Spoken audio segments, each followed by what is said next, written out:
किसी प्रयास के हंसते हुए इससे आप मुक्त हो जाएंगे। बस केवल अधीनता स्वीकार कर लीजिए अंदर से। अब जो कहां करें हम सोई, आयस लिए चले निज दासी।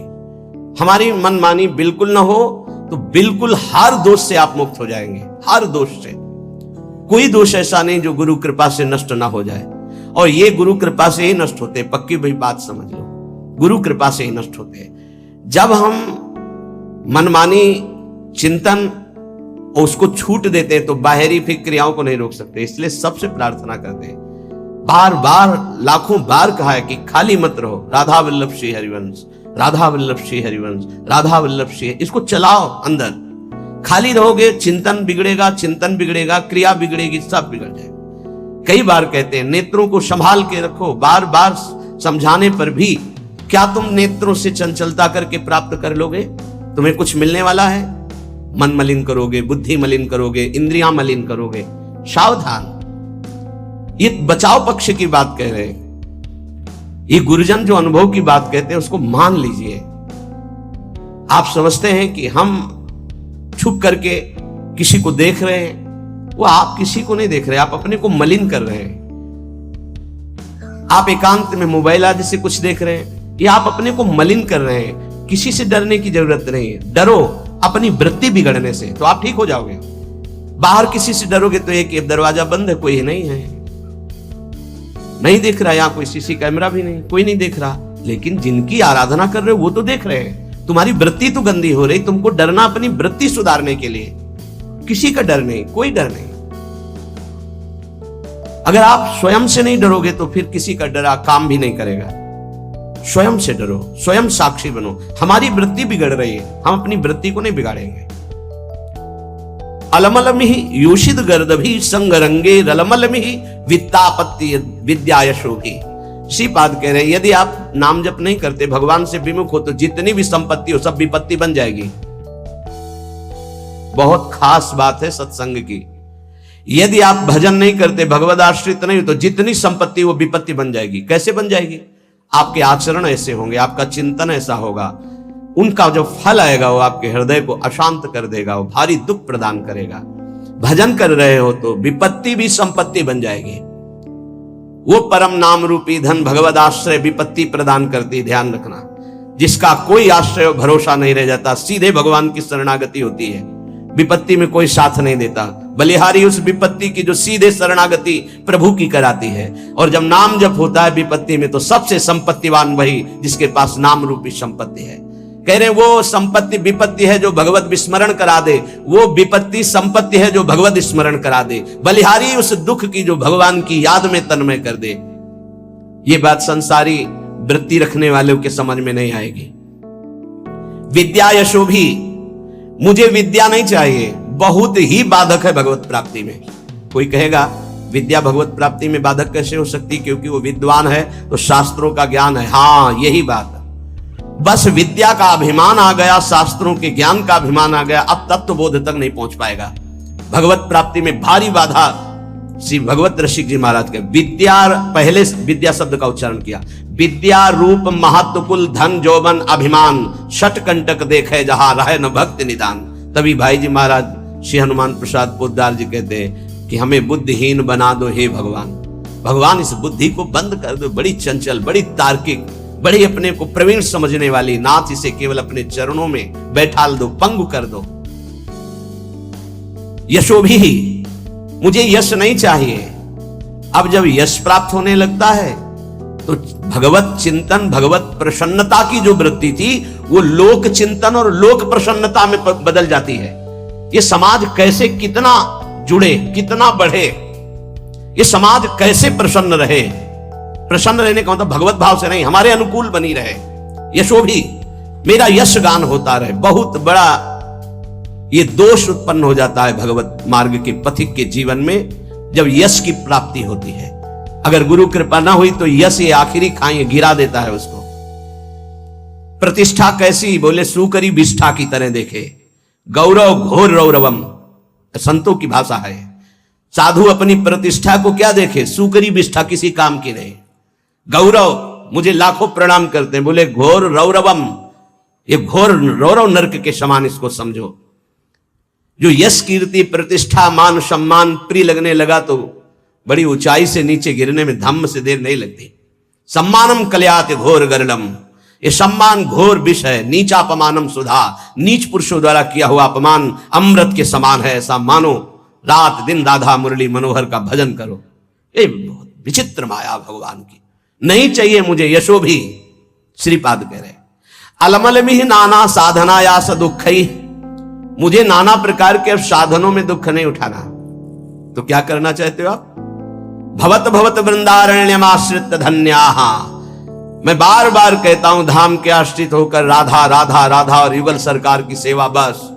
मुझे और किसी साधन में समय व्यर्थ नहीं करना, नहीं भटकना। इदमपि भविता किम यत्र कुत्रापि वृंदा पदमपि मम यातम श्रोतवीथि मकस्मात्। अगर कोई ऐसा वृंदावन कान में पड़ गया वो पाप रहित होने लगता है। ये महापुरुषों का अनुभव। प्रियाजू का प्रिय धाम ये चिदानंद है वृंदावन। ये नाम भी स्वयं प्रियालाल वृंदावन वृंदावन गाते हैं। बड़ा पावन शीघ्र हृदय को करके, पावन करने वाले तो बहुत से तीर्थ हैं, लेकिन पावन करके प्रेम प्रदान करने की सामर्थ्य वृंदावन में। कह रहे वैकुंठ कोटि कोटि प्रगुणित मपि नो यद्रजो लेश मात्रम प्रोन्मीलत सौभगर्धे लवमपि लभते शुद्ध भावोज्ज्वलायाः। करोड़ करोड़ वैकुंठ वृंदावन धाम की रज की समानता नहीं कर सकते। क्यों? क्योंकि वैकुंठ में ऐश्वर्य वैभव है, वो वृंदावन की रज उज्जवल महाप्रेम भाव प्रकाशित कर देती है। कुर्वीरन भक्ति कोटि भगवती ना तथाप्यद्भुत प्रेम मूर्ते श्री राधाया भक्तै किमपि न कलिताम नौमि वृंदाटवीम। मानते हैं कि कई प्रकार की भक्ति होती है जिससे भगवान प्रसन्न होते हैं, लेकिन जहां श्री किशोरी जी के सामने हाथ जोड़कर लाल जो विनय करते हैं, उन किशोरी जी के चरणों का प्रेम किस भक्ति से प्राप्त होता है? तो बोले श्री वृंदावन रज की आराधना और रसिक संग से। तो बोले इसीलिए इदमपि भविता किम यत्र कुत्रापि वृंदा पदमपि मम यातम श्रोतवीथि मकस्मात्। मधुर मधुर राधा राधा राधा माधवानंग खेला वन मुपनय दंतर दास्यति प्रेम मूर्छाम। ये अद्भुत बात, अद्भुत बात। इसलिए बार बार अद्भुत कह रहे हैं कि गुरु कृपा से शास्त्रों का स्वाध्याय हुआ है और उनके बताए हुए साधनों पर चले हैं। एक दो साधन नहीं, बहुत से साधन हुए हैं, क्योंकि क्रम बाई क्रम मार्ग रहा है। नैष्ठिक ब्रह्मचर्य, गायत्री अनुष्ठान, महावाक्य अनुष्ठान, संन्यास धर्म, क्रम बाई क्रम 20 वर्ष, फिर ये राधा राधा। ऐसे कोई अंधविश्वास या अंधश्रद्धा से नहीं बोल रहे। जो ज्ञान मार्ग का साधक होता है, बड़ा तार्किक बुद्धि होती है, वो ऐसे परास्त नहीं होता है। जब तक रसास्वादन नहीं होता तब तक वो स्वीकृति नहीं होती उस हृदय में जो ज्ञान प्रधान साधन रहा है। इदमपि भविता किम यत्र कुत्रापि वृंदा। ओहो, ये शब्द मेरे कान में पड़ा, वृंदावन वृंदावन वृंदावन। ये हृदय को महाप्रेम में बना देता है। क्यों? क्योंकि यहां मधुर मधुर राधा राधा राधा। यहां के पशु पक्षियों की आवाज भी राधा नाम युक्त होती है, हमारी श्रवणेन्द्री पकड़ नहीं पाती। हरिवंश महाप्रभु हित सजनी स्वरूपा कह रहे राधा यशो मुखर मत खगावली के। यहां के जितने भ्रमर, कोकिला, कपोत आदि पक्षी हैं, ये जब गुंजार करते हैं तो अपनी भाषा में बोलते हैं राधा राधा राधा, प्रियाजू का यश। यहां की वायु राधा राधा लेकर के, यहां के पत्ते की खुड़कन में भी राधा शब्द कटाक्ष होता है। वृंदावन के वृक्ष को मरम न जाने को, यहां डाल डाल और पात पात पर श्री राधे राधे कोई। मधुर मधुर राधा राधा राधा। इस जो राधा नाम जपने के लिए जिनको हृदय में भाव आया, मानो श्री कृष्ण बरस पड़े, भगवान बरस पड़े उसके ऊपर। जिसकी जिह्वा से राधा राधा और वृंदावन पर श्रद्धा, तो बोले युगल सरकार की प्रेममयी जो लीला है, जिस लीला का एक भी क्षण हृदय में प्रकाशित हो जाए तो बोले प्रेम मूर्छाम, वो प्रेम विकल हो जाए, मूर्छित हो जाए। ऐसे युगल सरकार की दासता प्राप्त होती श्री धाम वृंदावन का आश्रय, रज का सेवन, रसिकों का संग। ये दुर्लभ उपासना है जो वृंदावन रस की है। इसीलिए स्वसुख वांछा जहां तक है, मोक्ष तक, वहां तक का त्याग होता है यहाँ के उपासक में। पर इतनी सरलता से त्याग हो जाता है कि जैसे एक छोटे से बच्चे से पूछो, वो कुछ नहीं जानता, बस इतना बोलने के लिए उसके हृदय में हिम्मत है, हमारे माई श्यामाजू को राज, बस श्यामाजू संभाल लेंगे। एक छोटा बच्चा है, एक दिन उनका एक बोल रहे थे, नंद के लाला की जय। तुम्हें बोलना पड़ेगा तो क्या बोलोगे? बोले श्री जी की जय। बहुत ये बात कहां से आई? इस रज के प्रभाव से, रसिक संग से। श्री जी की जय तो लालजू भी बोलते हैं, निकुंज में महारानी जी की जय तो लालजू भी बोलते हैं। ये बाहर के नहीं जान पाएंगे, ये महल है, ये प्रेम का वैभव है, ये प्रेमी जनों के द्वारा ही जाना जाता है। इसलिए अहो भाग्य, हमें वृंदावन की रज का सेवन करने को मिल रहा है, राधा राधा बोलने को मिल रहा है। हमें अन्य की तरफ अब नहीं दृष्टि डालनी है, हमें अपने मार्ग को पहचान कर चित्त का समाधान करके, आश्रित होकर के उसमें डूब जाना है। जो रसिक संग है, पूज्यपाद श्री उड़िया बाबा जी महाराज, इनके दर्शन मात्र से, इनके ऐसे परमाणु हैं, वो हमारे हृदय में आकर के प्रियालाल के प्रेम का आकर्षण करते हैं। बड़ी सूक्ष्म बात है। भजन से जैसा भजन किया जाता है वैसे परमाणु बनते हैं। अगर आपको याद हो तो एक बार बताया था कि श्रीपाद जो कालीदय में श्रीधर बाबा रहते थे, उनके जब चरण सेवा में जाते थे, तो जहां हम मस्तक रख के प्रणाम करते तो हृदय से निकलता निताई गौर हरि बोल। गुरुदेव भगवान से बताया था, विवश होके निकलता। क्यों? क्योंकि बाबा सिद्ध पुरुष थे इस बात के।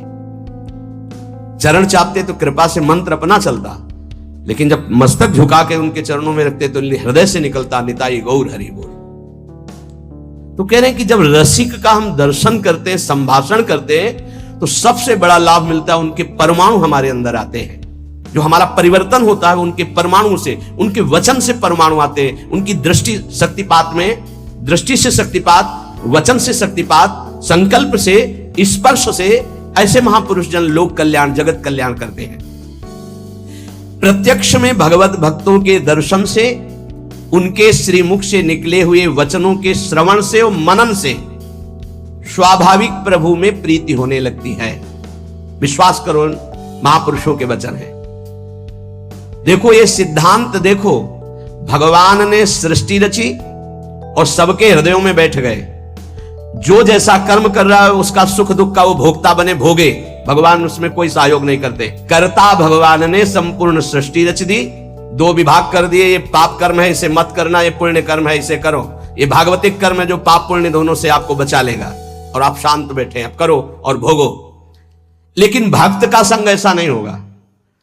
भक्त शांत नहीं बैठेगा कि जो करना है करो और भोगो, नहीं। वो जरा सी तुम श्रद्धा कर ली तो जबरदस्ती तुमको संसार से छुड़ाकर भगवान से प्रेम करा देगा। इसीलिए मोरे मन प्रभु से विश्वासा, राम ते अधिक राम कर दासा। इसलिए भगवान उस पर विशेष कृपाल होते हैं जिसे भक्त का संग मिल जाता है। अगर कहीं उनका स्पर्श मिल रहा है, जूठन मिल रही, चरण रज मिल रहा है, चरणामृत, वचनामृत, अब आपके कल्याण में संशय है। अगर संशय है तो विश्वास की कमी है, नहीं तो नाचना चाहिए। जब गुरुजनों का उच्छिष्टामृत आता है तो रोना आता है कि कैसी अहेतु की कृपा, उनको क्या, पर वो अपना उच्छिष्ट में दे रहे हैं। अहेतु की कृपा, अहेतु की कृपा। जैसे आया कि महाराज जी ने राजभोग का उच्छिष्ट भिजवाया है, बस ऐसा लगता है कि केवल अहेतु की कृपा, केवल कृपा ही कृपा। कृपा ना होती तो क्यों अपनी तरफ से। अब हमें कोई परम पद चाहिए, अब हमें कुछ मिलना बाकी है। जब हम उच्छिष्ट का पान कर रहे हैं, उनकी चरण रज के आश्रित हैं, कुछ नहीं चाहिए, कोई हमें पदवी, कोई फल नहीं चाहिए। बहुत बड़ा फल मिल गया, मेरे गुरुदेव प्रसन्न है, मुझे उच्छिष्ट मिल रहा है, बस। गुरु प्रसन्न तो साहब अनुकूला, मेरे साहब मेरे आराध्य देव अनुकूल है, इसलिए ऐसा है। मिटी सकल कल्पित भय सुला। अनुरागी भक्त के आगे भगवान दीन होकर रहते हैं। जो चतुराशी जी के प्रथम पद की दूसरी पंक्ति, भावे मोहि जोई सोई सोई करे प्यारे, ये अनुरागी भक्त की स्थिति होती है। भावे मोहि जोई सोई सोई करे प्यारे, ये शरणागत भक्त की स्थिति होती है। जोई जोई प्यारो करे, सोई मोहि भावे। और ये शरणागति सिद्ध अनुरागी महापुरुष की स्थिति होती है। भावे मोहि जोई सोई सोई करें प्यारे। पूज्य बाबा कह रहे अनुरागी भक्त के आगे भगवान दीन होकर रहते हैं। जिनकी भगवान में दृढ़ आसक्ति है उसी को अनुरागी भक्त कहते हैं। और ऐसे अनुरागी भक्त का इशारा भगवान देखते हैं। वो भगवान का इशारा देखता है। जैसे कोई आया, वो अंदर इशारा हुआ तो समझ में आ गया भगवान ने इसे पास कर दिया है, या ये संसार से मुक्त हो। और जब देखा कि भगवान के प्रति थोड़ी भी उदासीनता आ रही है तो वो भगवान की तरफ देख के कहते हैं, तो भगवान उनके इशारों को देखकर हृदय का परिवर्तन कर देते हैं।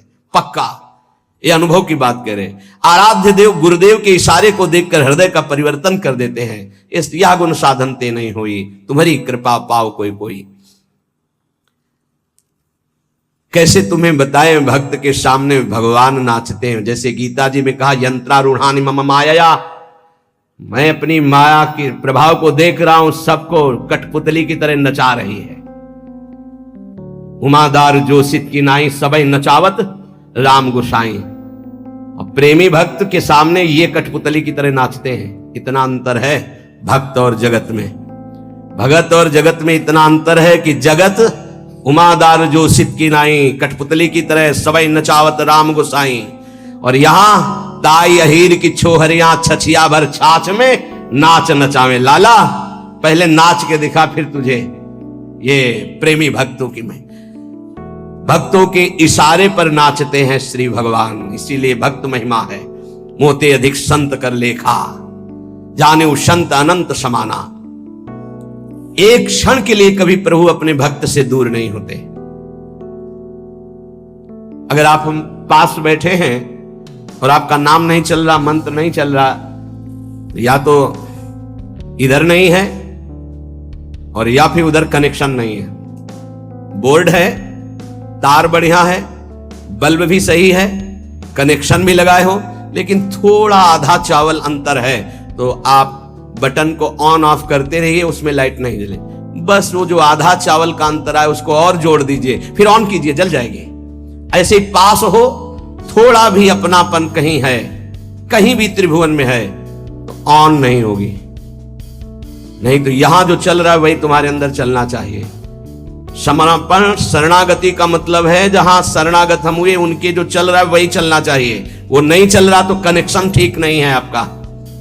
अगर कनेक्शन सही है तो फिर वहां चल नहीं रहा, इसलिए नहीं चल रहा। नहीं तो एक बार सदगुरुदेव भगवान के से भजन की याचना कि जैसा भजन होना चाहिए जो देखते हैं महापुरुषों में वो नहीं है। उनका गुरु रूपी बट वृक्ष की छाया में रहकर भी धूप का क्लेश, महापुरुषों के वचनों का भाव समझना। गुरु रूपी बट वृक्ष की छाया में रहते हुए भी धूप का क्लेश, क्या शरणागति में कमजोरी है क्या? एक गुरु का सानिध्य, और ऐसी बात गुरु परब्रह्म साक्षात हमारी लाडली स्वरूपा हमारे सामने है। उनकी परिचर्या में अभी कोई भजन की और अरे वो साक्षात भजन का फल हमारे सामने, हम समझ ही नहीं पाते ना। भक्त की अहमता ममता पूर्ण प्रेमी रसिक गुरुदेव के चरणों में समर्पित हो जाती है। इसी से उसको कोई परवाह नहीं होती, क्योंकि अहमता गई तो परम पद का अधिकारी हुआ, ममता गई गुरुदेव के चरणों में तो प्रेम प्राप्त हो गया। दोनों बातें ध्यान दीजिए, और ये दोनों सब बचा के रखते हैं अपनी अहमता और ममता शुद्ध स्वरूप से। जब ये वस्त्र गुरुदेव को दे दिया, वो सर पे बांधे, वो कमर में पहने, वो चरणों के नीचे रखे, प्रश्न कैसे हो सकता है कि हमारे वस्त्र का आपने ऐसा कैसे प्रयोग कर लिया, चरण में कैसे रख लिया? इसका मतलब आपने केवल देने का नाटक किया। अहम तो पूरा आपके पास है, क्योंकि मेरा शब्द तो केवल गुरुदेव में गया। मेरे गुरुदेव बस तन वांग मनोभिरमलई सोहम तो विवासिता। मेरा शरीर की समस्त क्रियाएं, मन का संकल्प, बुद्धि, अहम, ये गुरुदेव का है। मैं कैसे प्रश्न कर सकता हूं? अब मेरे अंदर प्रश्न की कोई धरा ही नहीं रह गई। यंत्रवत जैसे चाहे वैसे चलावें, परम पद मिला हुआ है जो बड़ी बड़ी साधनाओं से नहीं मिलता, वो समर्पण से प्राप्त होता है। अहमता ममता, जैसे किसी ने ये प्रश्न किया कि जब हम आश्रय की चर्चा सुनते हैं तो हमारा साधन पथ में प्रमाद हो जाता है। क्यों? इसलिए कि आश्रित नहीं हो, तुम्हारी अहमता ममता समर्पित नहीं है, इसलिए अहमता ममता समर्पित हो जाए, उसका परिचय है नारद जी की भक्ति सूत्र में, आश्रय का परिचय है। तदर्पिता अखिलाचारिता तद स्मरणेन परम व्याकुलतेति। समस्त आचरण शरीर ये समर्पित, एक क्षण के लिए भी विस्मरण होने पर परम व्याकुलता, ये आश्रित का लक्षण है। अभी समझ ही नहीं पाए कितना बड़ा आश्रय, आश्रय का स्वरूप। भक्त के सामने ध्यान दीजिए, बहुत महिमामयी बातें अनुभवी हृदय से निकली हुई हैं। भक्त के सामने विषय भोग का आकर्षण तभी आता है जब भगवद आश्रय नहीं होता, शरीर आश्रय होता है। अहमता ममता हमारे पास है, हमने समर्पित नहीं किया इष्ट और गुरुदेव को, तभी विषय आकर्षण आता है, तभी विषय आता है। विषय जिसके सामने आता है तो भगवदाकार वृत्ति नहीं आती है। भगवदाकार वृत्ति अहमता ममता समर्पित करने वाले की, अहमता ममता, कितनी जोर की ममता का समर्पण भक्तों के हृदय में होता है। भगवान ऐसी कलयुग में अगर परीक्षा लें तो कोई देने के लिए तैयार ही नहीं, लाखों में कोई नहीं तैयार हो पाएगा। बोले हमारा सिंह भूखा है, मूरध्वज जी की कथा। हाँ प्रभु, आपको समर्पित तन मन प्राण, अभी आरा चला क्या मतलब, गजब की भक्ति, गजब का समर्पण। अहमता ममता समर्पित है। दीवाल में चुने जा रहे हैं गुरु गोविंद सिंह के दोनों लाडले, 9 किशोर अवस्था है, अब मान जाओ, धर्म का त्याग कर दो, हमारे धर्म को स्वीकार नहीं। पूरा उनको दीवाल में चुन दिया गया, ना पिता के हृदय में क्षोभ, ना पुत्रों के हृदय में क्षोभ। यह है अहमता ममता का समर्पण। जरा देखो हम भक्ति का कैसा समर्पण होना चाहिए, कैसा समर्पण किए, तो एक तरह से उपहास कर रहे हैं। अहमता ममता को हम बचाए हुए हैं और परिवर्तन चाहते हैं तो कनेक्शन ही नहीं है। अहमता ममता का कनेक्शन ही नहीं है तो तुम्हारा परिवर्तन कहां से